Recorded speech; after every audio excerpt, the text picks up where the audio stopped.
Local 4 News starts now with a breaking news alert.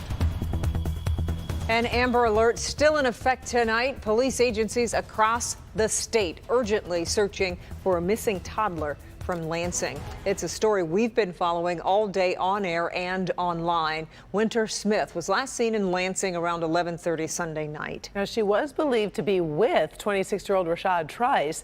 Police say he took the little girl after a domestic dispute with her mother. Trice was arrested this morning after a chase over in St. Clair Shores, but Winter was not with him. Victor Williams has been working this story throughout the day, and I understand that you talked to family members tonight who want to clear up some misinformation that may be out there. Yeah, that's right, Karen and Kimberly. You know, we have been closely following this story ever since that Amber Alert was issued. But still no sign of this 2-year-old little girl, unfortunately, and the longer that she stays away, the harder it is on her family. The phone rang and it was my son, and I can tell he was distressed. And when I understood what he was saying, all I can say is, I've never been through this before. What do we do now? The grandmother of Winter Cole Smith, Sharon Eddings, recalls the heartbreaking moments she found out her 2-year-old granddaughter was allegedly kidnapped by Rashad Trice. When it set in, it was terrible. It was terrible. Rashad is not Winter's biological father, but is said to be an ex of the mother.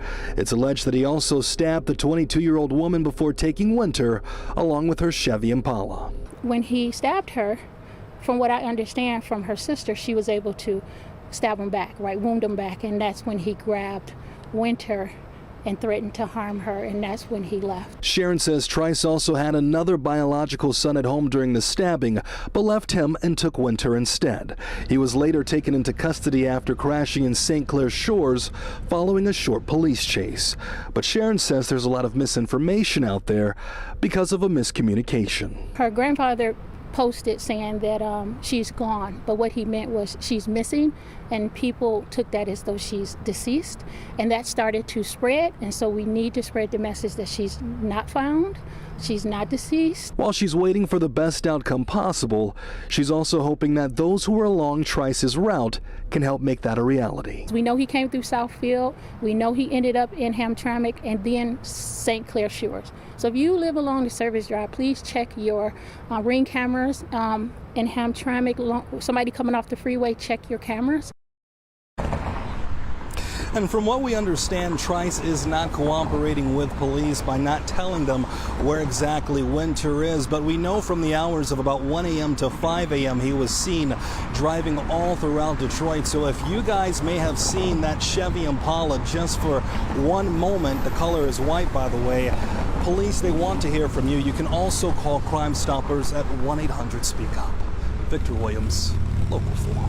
We know you're closely monitoring this. We appreciate it, Victor. We'll be checking back. A reminder, stay with Local 4 and clickondetroit.com throughout the night for any breaking developments on this case. Well, there is a watery mess right now in Macomb. A few homes in one neighborhood concerned every time it rains because when it does, it creates huge problems. So what's causing the issue and what can be done to fix it? Help Me Hank is live in Macomb tonight. Hank, you can understand why they're upset. Yeah, Kimberly, I mean, I totally get it. I mean, every time it rains for these particular homeowners, they're holding their breath, wondering if this is the time where it's going to flood again. And 9 times out of 10, it happens. Take a look.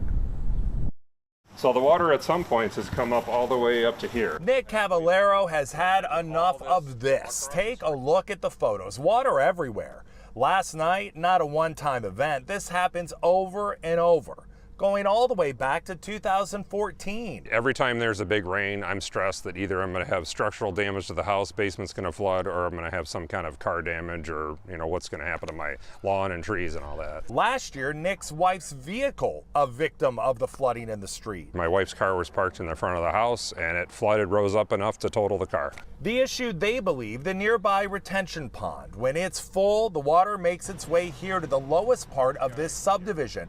About 4 homes directly impacted. The photos help tell the story, and the dirt and debris aftermath, well, they remain. The township out this morning clearing out the drains. The water has now subsided.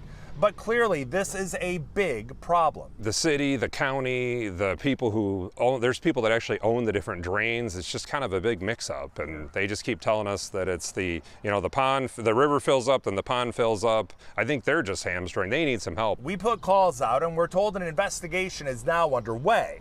What is causing the problem? And more importantly, how can it finally be fixed?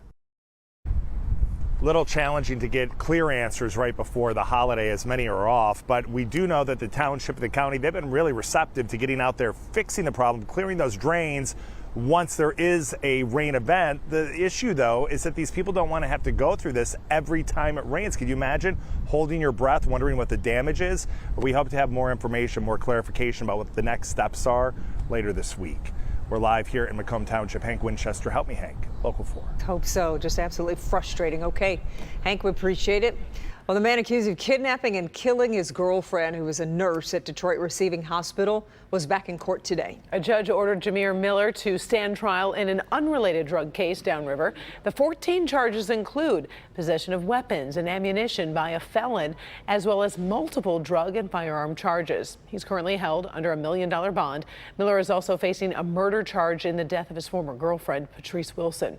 He will be back in court on the murder charges on July 11th. A hearing for the man charged with killing his cousin has been rescheduled. This is the case involving Zion Foster. It was nearly a year and a half since the 17-year-old disappeared. She was last seen in January of 2022.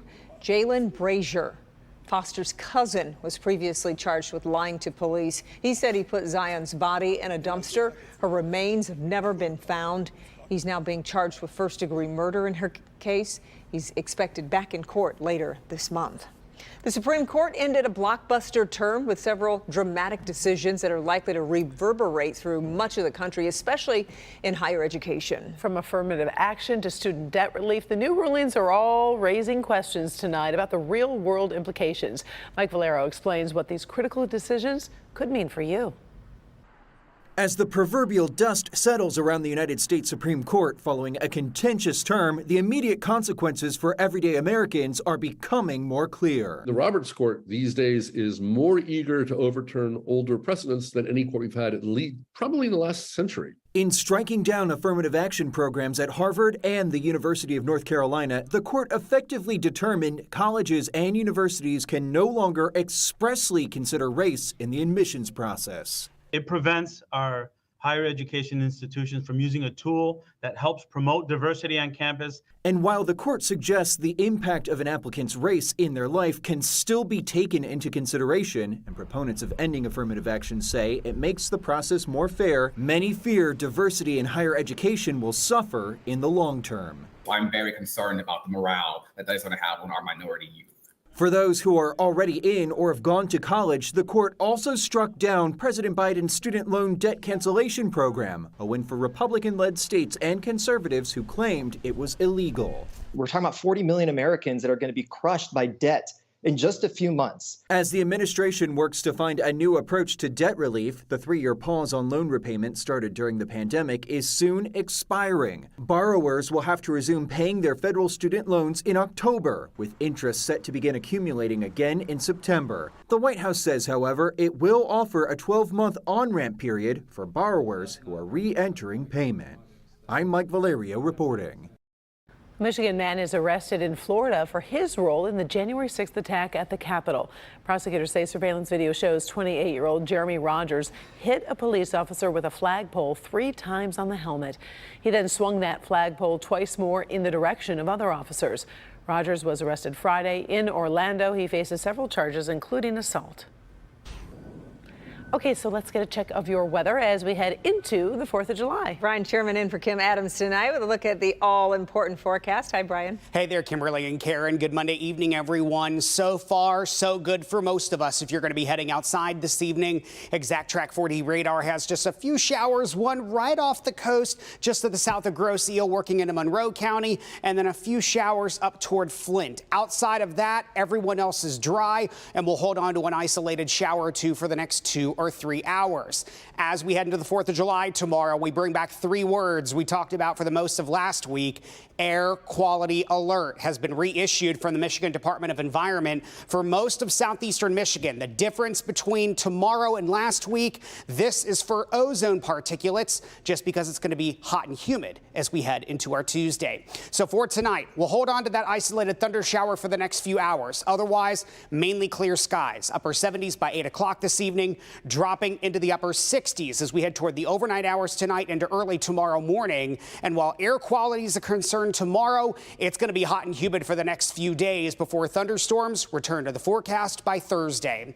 I'll talk about how warm it's going to get over the next couple of days and time out when that umbrella comes in handy again. Your complete forewarn forecast coming up in just a few minutes. And don't forget to get that forewarn weather app with these few showers on the way over the next couple of days. ExactTrack, 4D, FutureTrack, and everything you need in the palm of your hand. You can find it in your favorite app store. Just search WDIV.